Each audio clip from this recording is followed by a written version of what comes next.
way.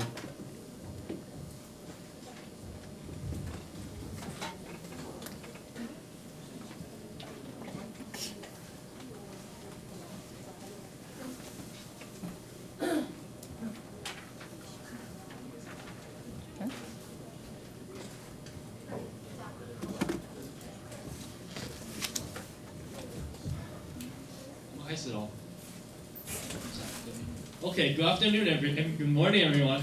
We are Group 8 and Group 13, and today we're going to do our presentation about the hours. I'm Joe. I'm responsible for the summary. I'm Annie. I'm going to tell you the author and the title, the meaning of the title. I'm Esther. I'm responsible for films and Q&A. My name is Joy. I'm responsible for the signals. My name is Amy. I'm responsible for theme. My name is Kelly. I'm responsible for main characters. My name is Billy. I'm responsible for agent. I'm Lily. I'm responsible for other information. 3, 2, 1, bow.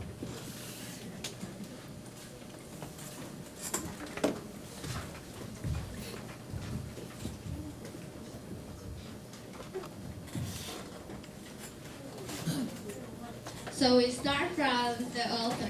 The man I'm going to introduce you today is him, this one, and this one. So my first impression to him is, wow, what a handsome guy. Is it handsome, right? It's handsome for a writer.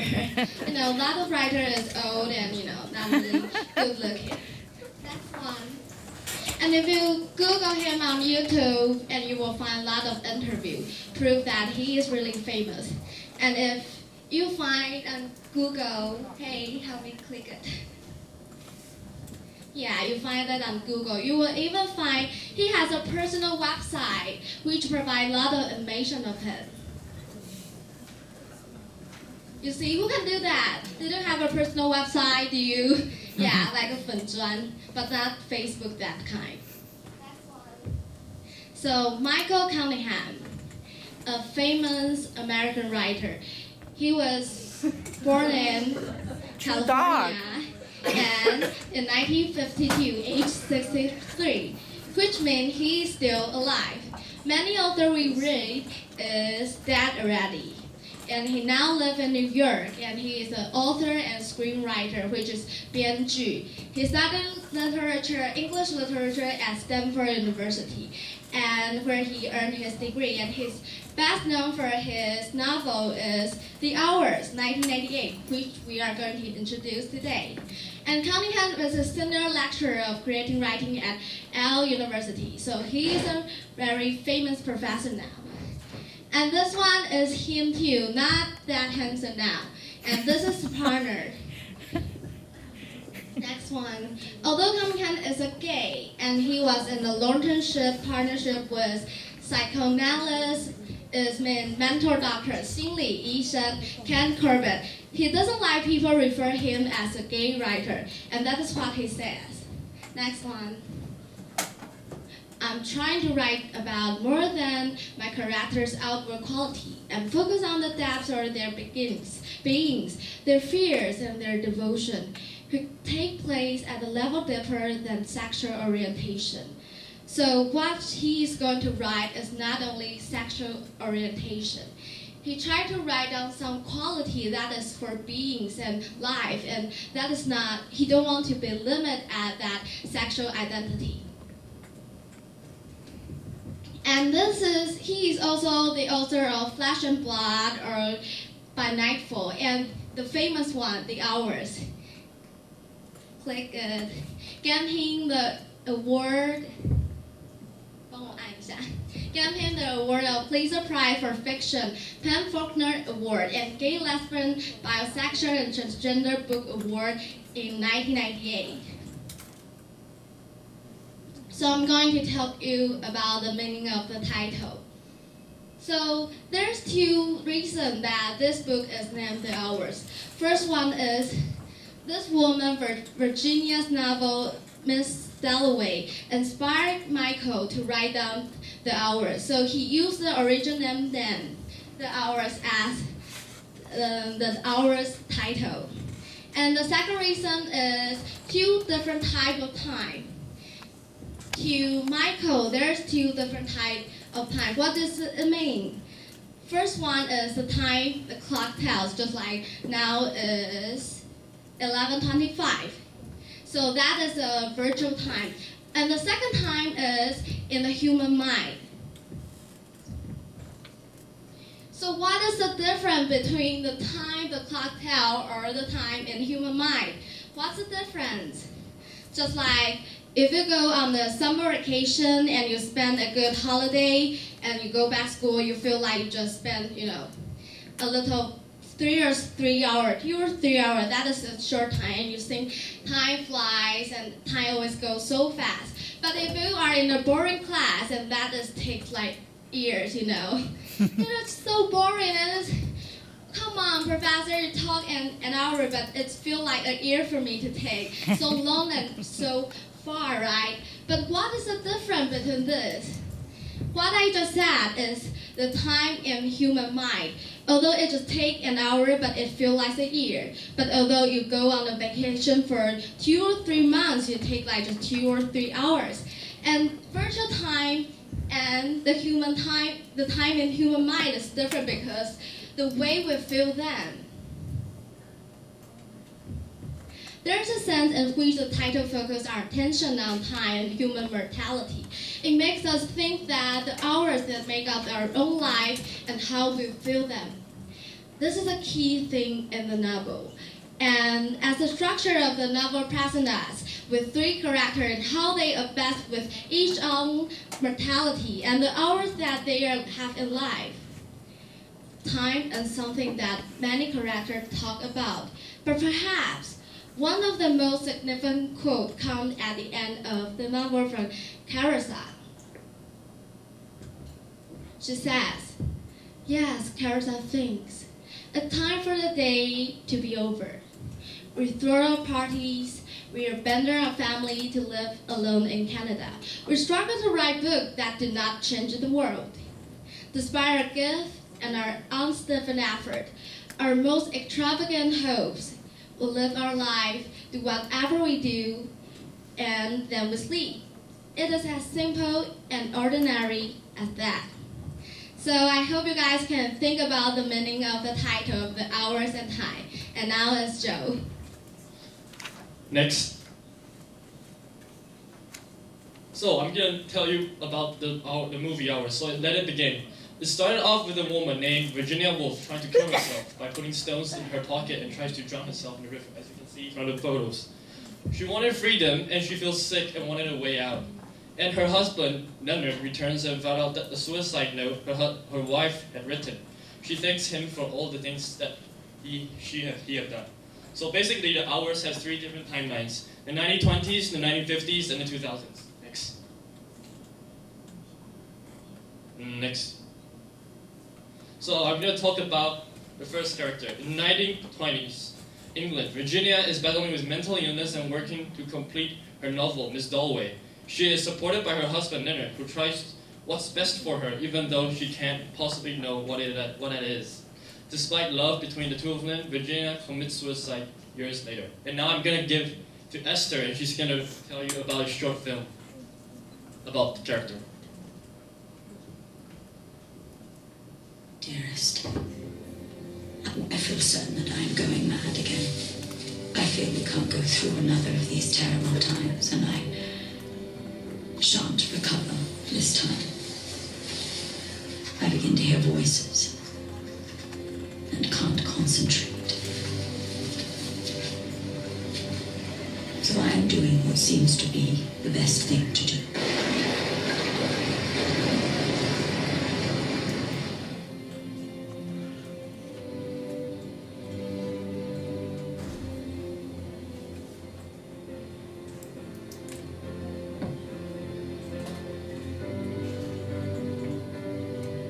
She'll kill herself over something which doesn't seem to matter.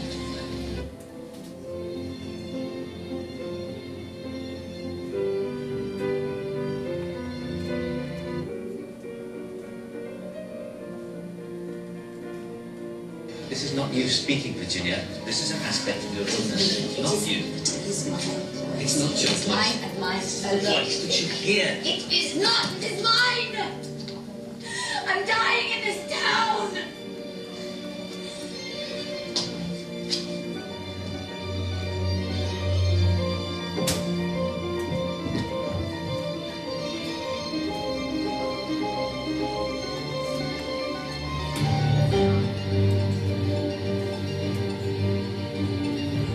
Entered. Did it not become consoling to believe that death entered absolutely?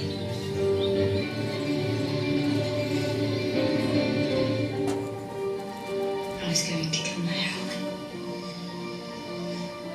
But I've changed my mind.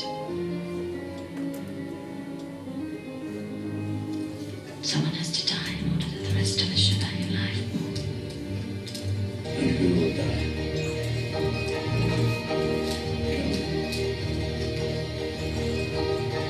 The poet will die. The vision. No none of the story is planned, no one thing only. Mrs. Dalloway's destiny must be resolved. Leonard.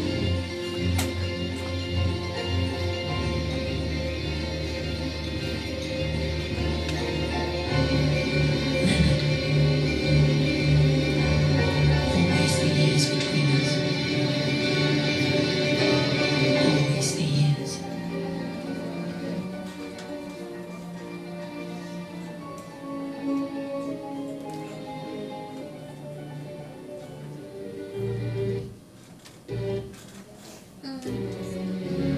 Always. This is the part that Virginia is working on her novel, Miss Dalloway, and she think she's living in a town she has no wish to live in, and she think her life was being stolen, and then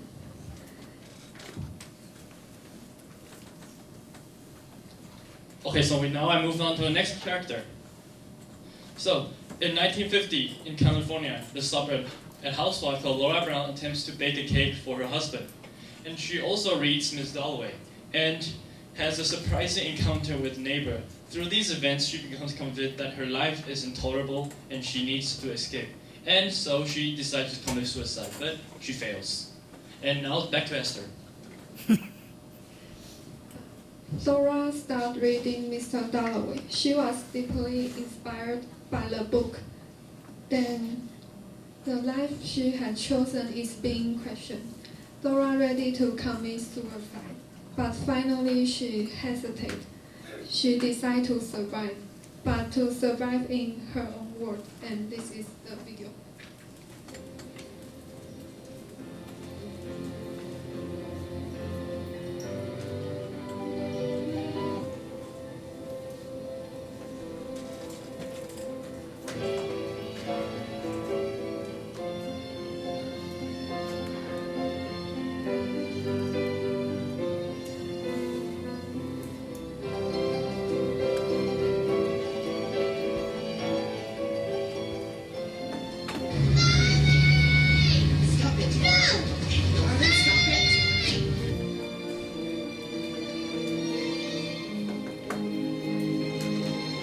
Didn't matter when she must inevitably cease completely. All of this must go on without her.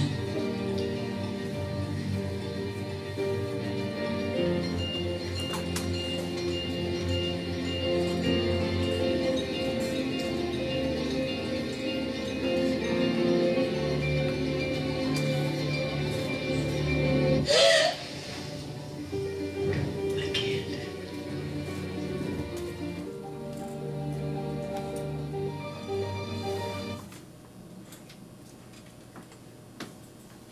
Next page. So now, so the final character. In the third timeline, present day, Clarissa Vaughan prepares a celebration for her former lover, Richard, receiving the prestigious poetry prize. He is dying of AIDS, and she is devastated at the impossibility of having their future together. Now back to Esther. And next video, this part is Carissa. She wants to stay with Richard, but Richard said he staying alive is only to satisfy Carissa. Carissa do many things like prepares a party for Richard or buying flowers for herself, but she still thinks why everything is wrong. Everything can fulfill his inside emptiness. Richard relates his sadness and emptiness through the novel. In the end, he told Carissa she is Mr. Dalloway.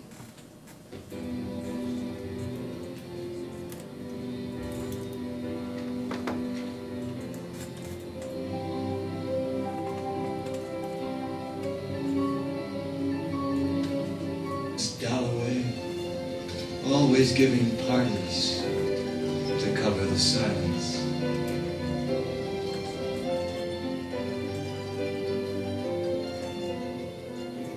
Why is everything wrong?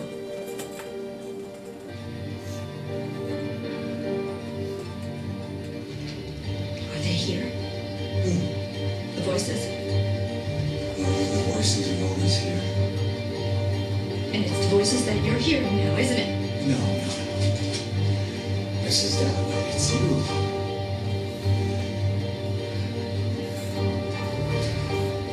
I've stayed alive for you. But now you have to let me go, Beard, and leave me.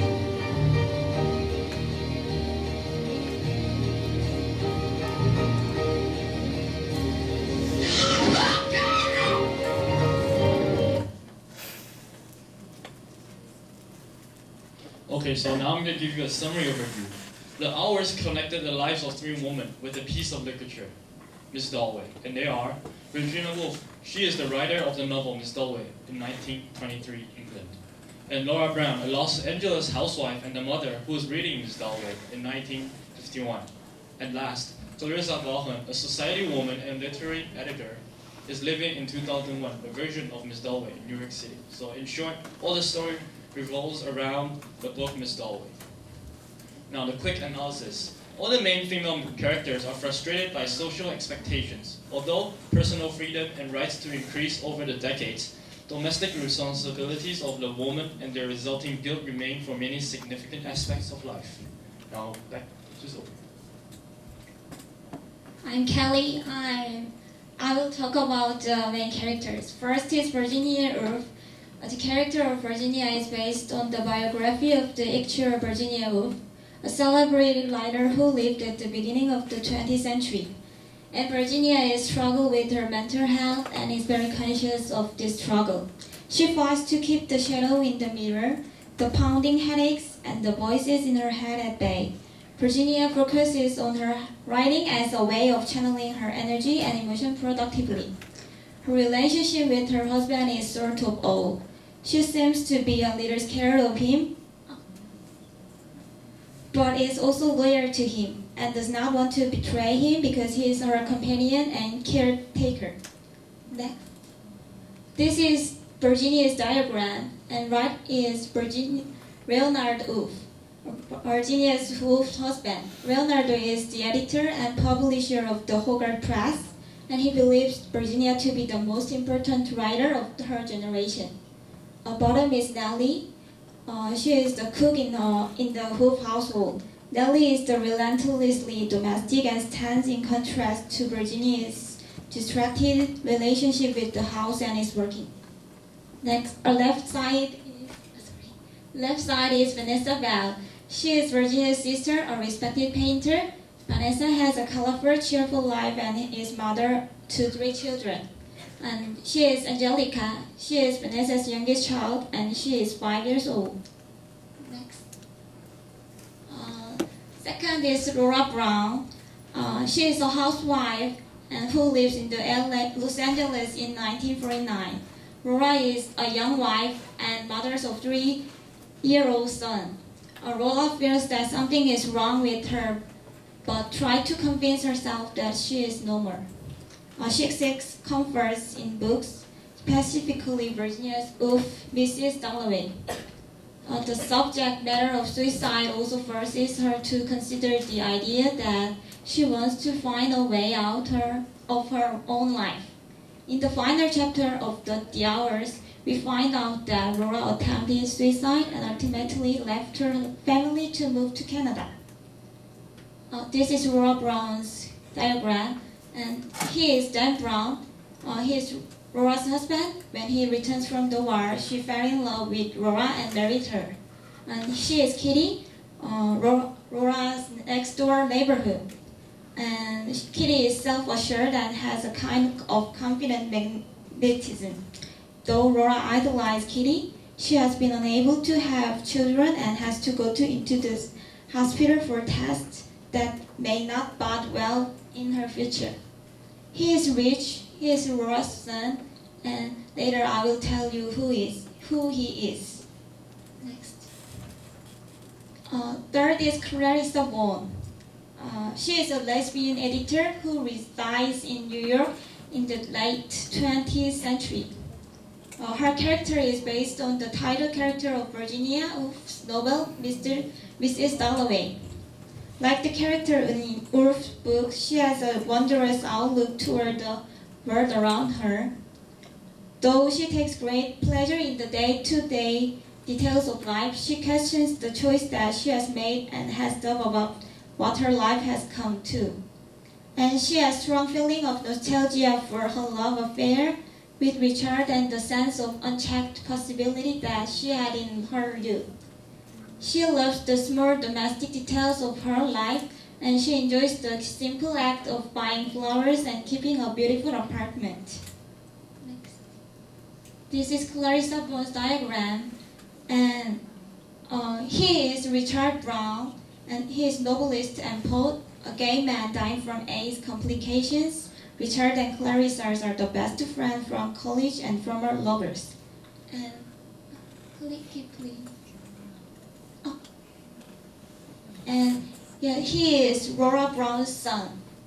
So it shows that each story is not separated and keep connected with each other's.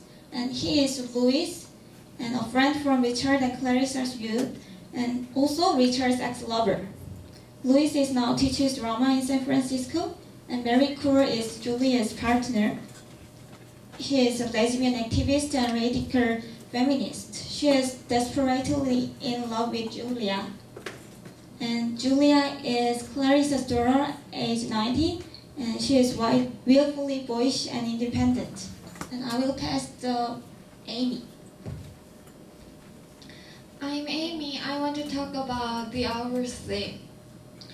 First theme is gender issues. The Hours concerns 3 generations of questionably lesbian or bisexual women. Virginia Woolf was known to have affairs with women. Laura Brown kisses Kitty in her kitchen, and Clarissa is in a relationship with Sally, and was previously Richard's lover. Peripheral characters also exhibit a variety of sexual orientations. Second theme is mental illness. Cunningham's novel suggests to some extent that perceived mental illness can be a legitimate expression of a perspective. The idea that sanity is a matter of a perspective can be seen in Virginia Woolf's censoring of her true self, because this will appear as insanity to others. Even to herself, Cunningham's modern-day relationship is able to understand Virginia's state of mind as other than insane. Third theme is preserved from society. Clarissa has the most freedom out of the 3 women because of the time period she lives in.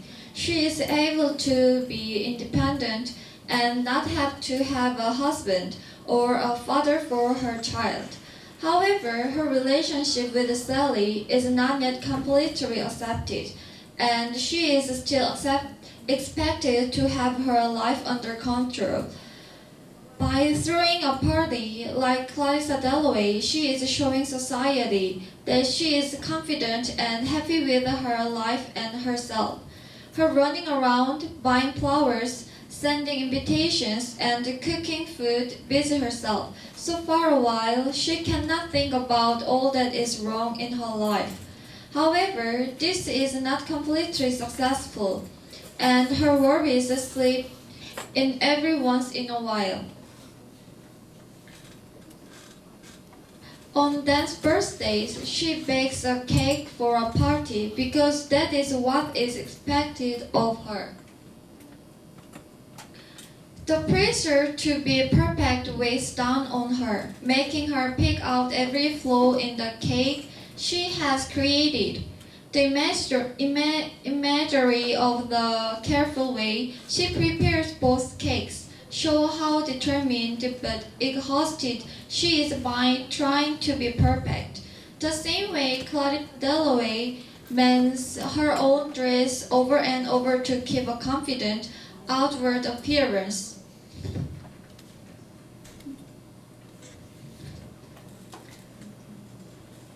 As a mentally ill woman, Virginia has virtually no freedom except doing her writing.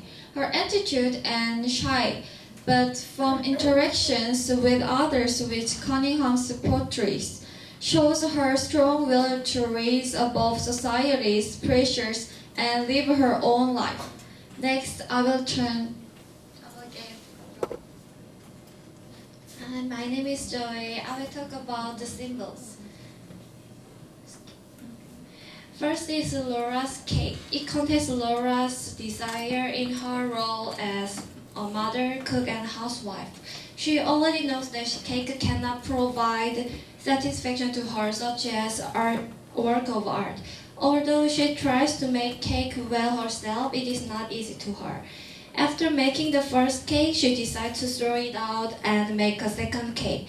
No matter what she does, Dan and her son will be there to ruin whatever cake she produces, for reminding her of the restricted nature of her role. The cake forces Laura to consider the idea that just having a family will not enough for her. Next. The second symbol is Richard's chair.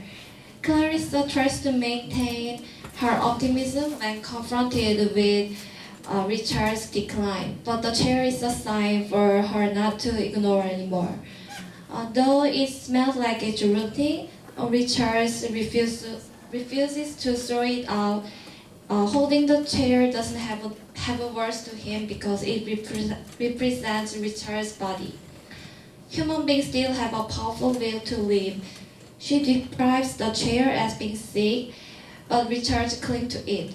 Perhaps if he can hold on to the chair, he can hold on to hope. Next. The third symbol is the dead bird. Virginia sees the dead bird as a symbol of death.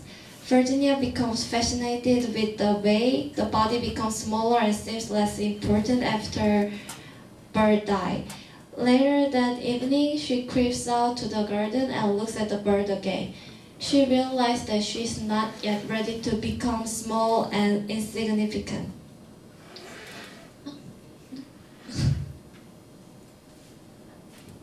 The next turn is Philip. Thank you.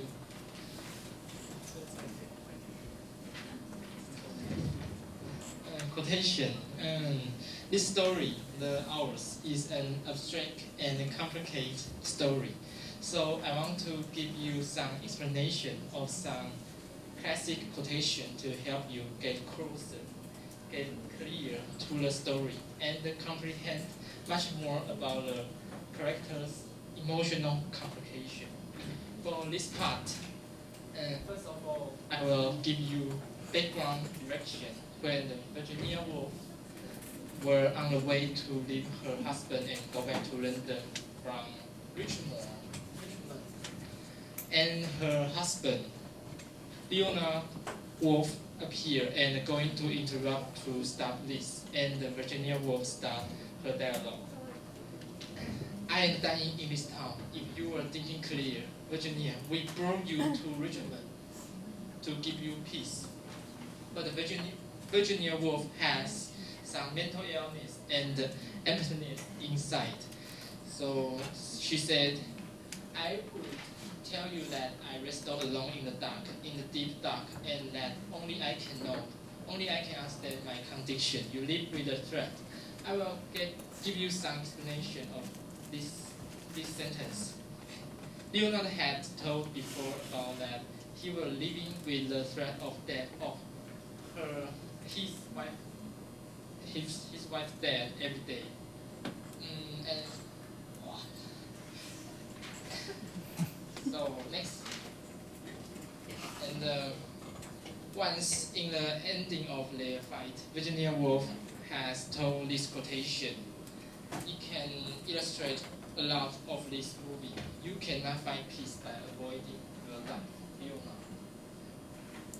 And Virginia Woolf, at the ending of the story, and at the ending of the movie, she said someone has to die in order that the rest of us should value life more. It's contrast.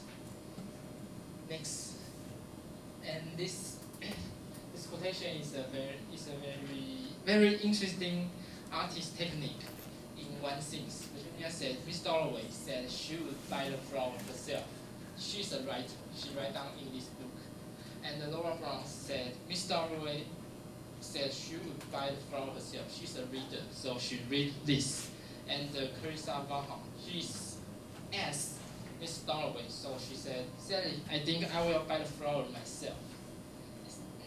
And Miss Carissa Vaughan, she said, I will buy the flower myself. I think flower is a symbol.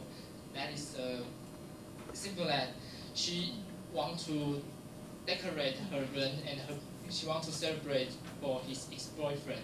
She wants to give flower, and the flower is outside of life.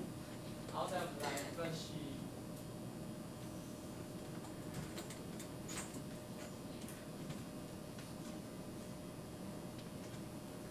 How about the other one?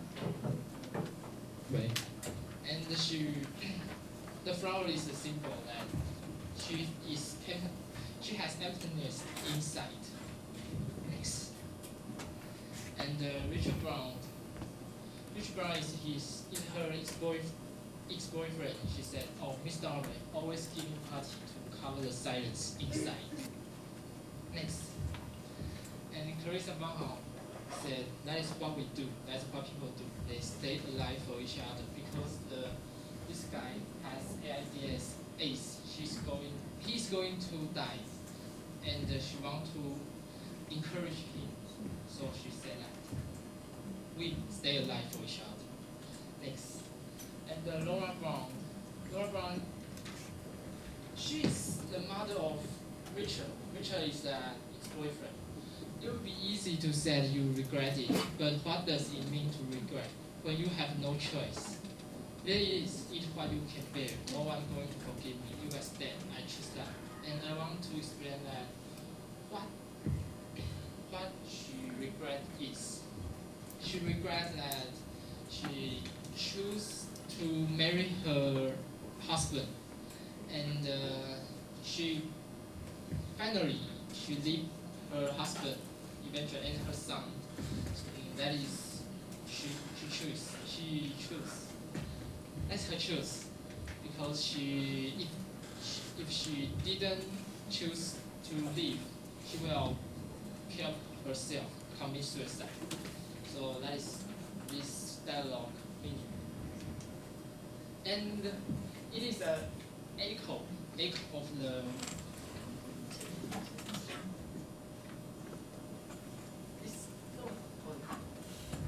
that is the echo of this sentence. Because Laura Brown chose to leave their family and choose to face life. So that is what she did. She didn't avoid life eventually. And one thing that Laura Brown is baking a cake for her husband's birthday. She said, we are baking a cake to show her husband that we love him, and her son, that exploded. Her son said, otherwise he won't know we love him. Laura Brown said, that's right. because she has been pretending she loved her husband. So that's the meaning of that issue. He have okay. Next is Billy. Next is Lily. Does anyone know what is postmodernism? Okay, postmodernism is a movement that focuses on the reality of the individual, then the statements that claim to be true for all people and is often expressed in a paradigm styles in art, literature, and culture. And the answer is from yahoo.com. And next, and I will share the hours and postmodernism relationship. In the movie, we can see the idea of reshaping time. There are more than one timeline. We can see how it's moved between present and past, exterior and interior as character reflects on life. Virginia wants us to keep in mind of all the character flawed while constant cutting between years and character explores the concept of lost moment and the connection between individual and the value of the life. And the value of the life, the act of being, of embracing life is shaped in Mrs. Dalloway through modern technique and reshaped in the postmodern appreciation of the hours. And next, I want to share the conclusion of the postmodernism. The Hours movie basically is jumping all around from character to character with no clean storyline or distinction of who is the vengeance and who is the hero. It's up to us. The reader is interested by putting the pursuit together and to organize the connection between all things, all time, and all people. It's like seeing a spider web and not just the star you are on.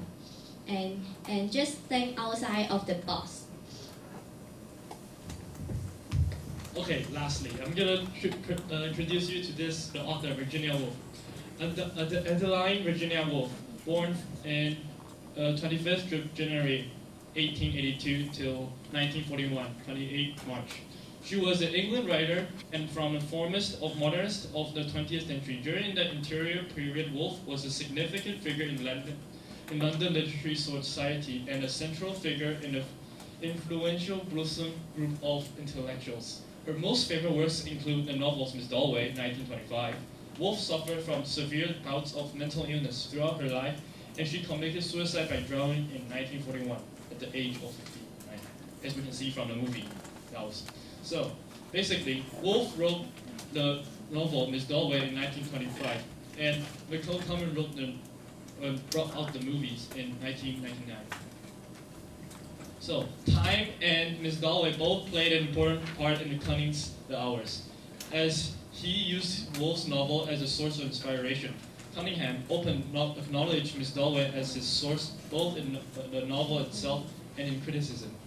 He has described his novel as an improvisation on Woolf's Miss Dalloway with The Hours. Cunningham takes a different modernist classic and turns it into a popular novel that is suitable for adaptation into mainstream Hollywood cinema. Thematically, Cunningham is faithful to Miss Dalloway as he too uses time as an important element in his novel. He has adapted several of Woolf's techniques and used Miss Dalloway as an inspiration in order to represent psychological time in a sense of connectedness that is typical of Woolf's novel. And so, question time.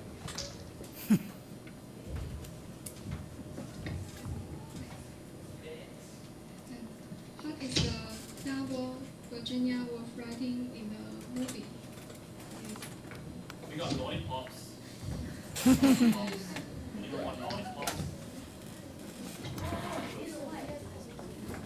Okay, I'll count to three. 1, 2, 3, up.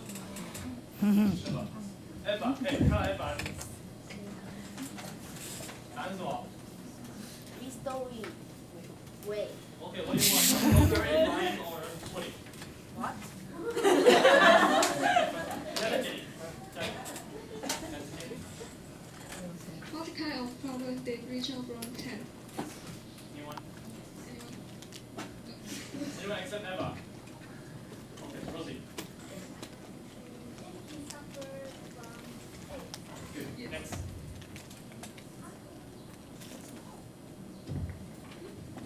Hi, Carissa. Ron still willing to help each other.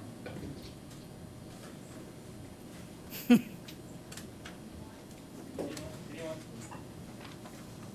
Last call. Steve, 要不要？我你宝贝。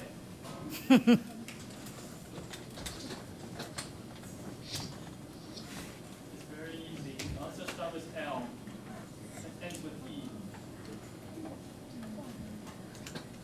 Yes. Okay, today. And that sums up our presentation about the hours. Everyone, go, go, go.